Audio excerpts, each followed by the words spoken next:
think so because I have some energy drink, I have some energy boost personally. I think the people who said about caffeinated drinking is quite exaggerated. Personally, it doesn't affect me too much. Yes, I think it helps in sports that require reaction-based attributes. Caffeine is an alkaloid compound that stimulates our central nervous system. As this compound has a physiological effect on the human body, we must therefore classify it as a drug.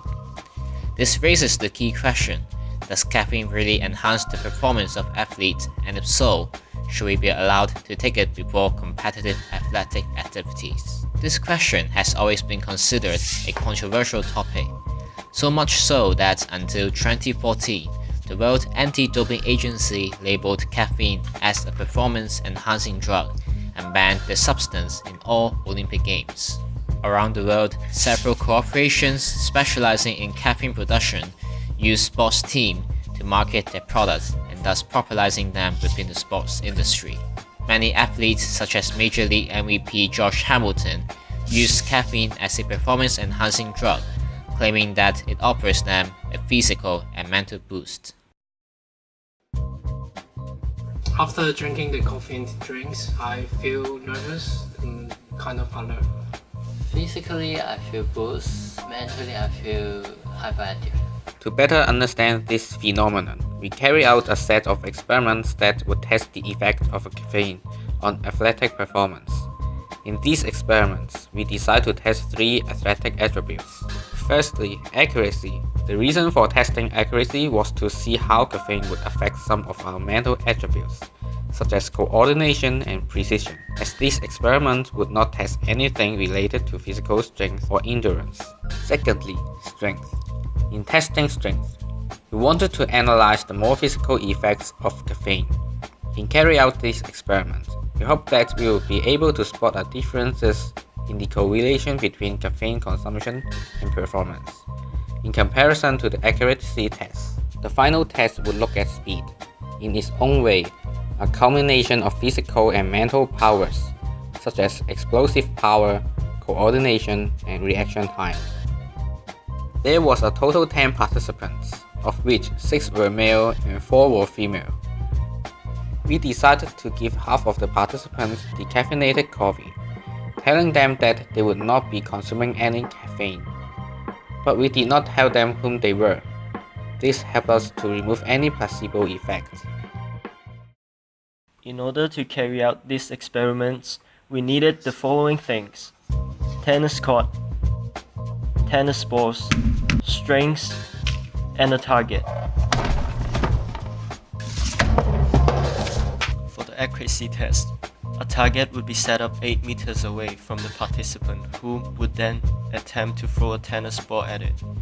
Following this, we would record their results with the aim to find out how many times they would hit the target out of a total of 10 attempts.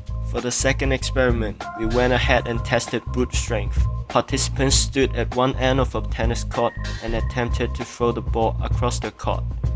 We then recorded the distance thrown and averaged 5 attempts. The final test will be the speed test. In order to carry this out, we measured a 25 meters distance from the starting point to the checkpoint. Participants were asked to sprint to the checkpoint and back, and in doing so, we timed them.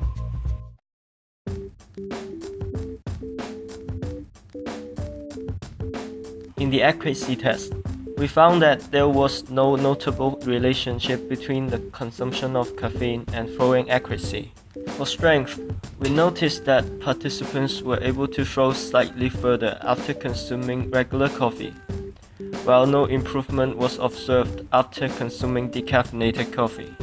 For speed, the participants were able to finish the run slightly faster after drinking regular coffee, while no effect was observed after drinking decaffeinated coffee. When looking back at the results of all 3 experiments, we will notice that there is a strong positive correlation between caffeine consumption and performance when it comes to aspects such as speed and strength, but not so much when it comes to attributes requiring precision and steadiness.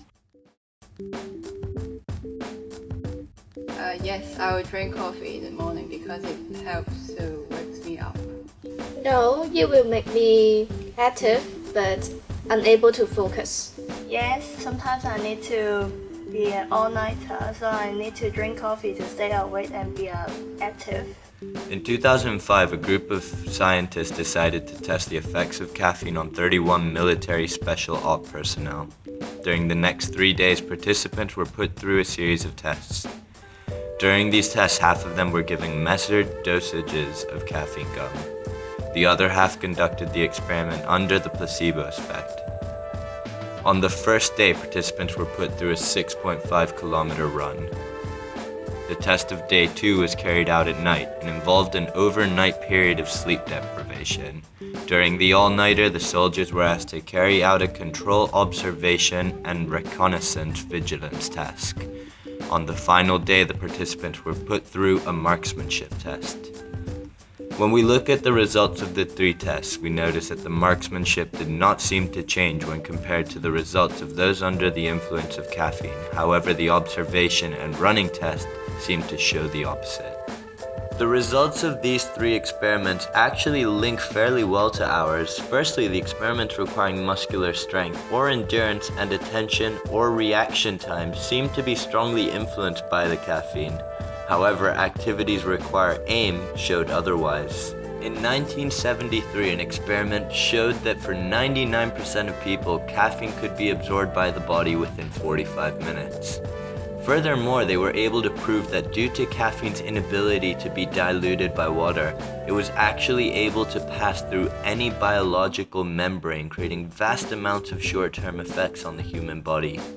Using our own experiment and interview results, we can gather that some of these short-term effects will include increased heart rate, increased energy levels, and if taken in excessive quantities, may create an unsettling feeling.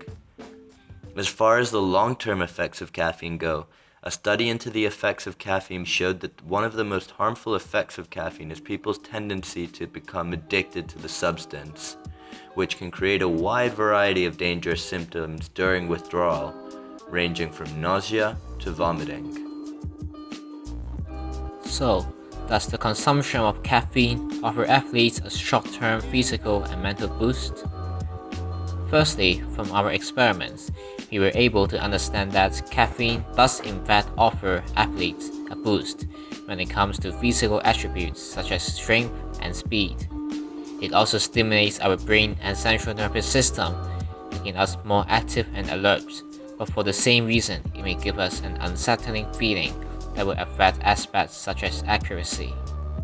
Furthermore, we can gather that most of caffeine's effects will be short-term, thus not causing excessive harm to the athlete's well-being. However, excessive consumption can lead to addiction, which can cause some serious withdrawal effects. So, caffeine does offer short-term effects, which can aid athletes to perform better in certain activities.